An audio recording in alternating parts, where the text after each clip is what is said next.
afternoon and welcome to Mad Bestwood again, and today we're going to look at processes of erosion in rivers. Now you should know there are four main erosional processes. First one, and a really important one, is hydraulic action, then abrasion, then solution, and then attrition. So let's start off with one of those, shall we? Let's look at hydraulic action. Now hydraulic action is essentially where the force of the water runs against the bank of a river, and in that bank you will get cracks, and these cracks often have voids or empty spaces in them. And what happens is the water, as it flows around the bank, it flows into these cracks, putting pressure of the water on the sides of the crack itself, and sometimes it also traps air inside that crack, which is pressurizing, again puts pressure on the material making that crack inside the bank. And that repetition over time, that pressure in and release of pressure, pressure in with the water and the release of pressure, eventually makes the area around the crack much weaker. And what happens is that part of the bank will collapse into the river. Just pause for a moment and think what erosion actually is though. Erosion is quite simply the breakdown of material by a moving force, in this case a river, and the removal of that material by that force. And fluvial erosion, posh name for river erosion, is just one type of a moving force. You can get wind erosion, glacial erosion, just to name two others. The next type of erosion is going to be attrition.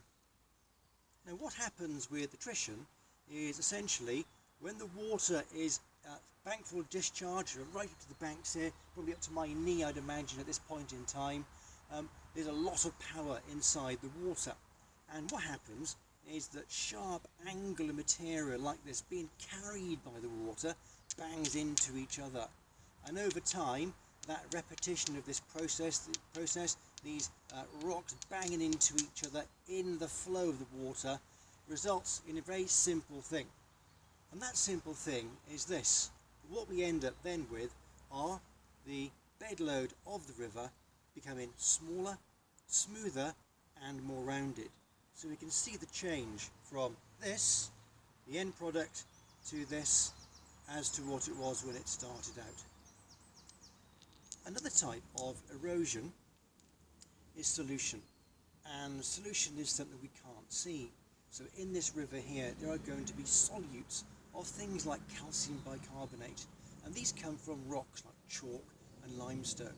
So where you have high geology areas of limestone and chalk, calcium carbonate rich rocks, you will get lots of calcium bicarbonate dissolved in the river itself, and that is also carried away by the moving force of the river.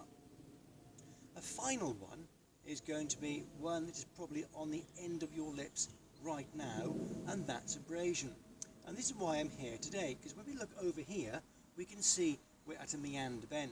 So here we have a slip-off slope, we have deposition, and the far side you can see at the bottom, can't you, we have undercutting all the way on the outside of that bend. And that undercutting is a process, a combined process, or the action of things like hydraulic action and abrasion. Abrasion is the fourth type of erosional process, a fluvial process, and that essentially is where the water hurls rocks against the bank, and as it does so, as the rock is hurled against the bank, it erodes and scrapes material away, just like sandpaper on wood. So the paper is the water and the sand would be the actual bed, well, the bed load that the river's carrying, scraping against the sides of that bed. And we can see quite effectively here that that bed there, the bank rather, has been undercut by those processes. Depending on where you are in the long profile of a river will dictate what processes are more dominant. So in high flow conditions we will have things like abrasion and hydraulic action.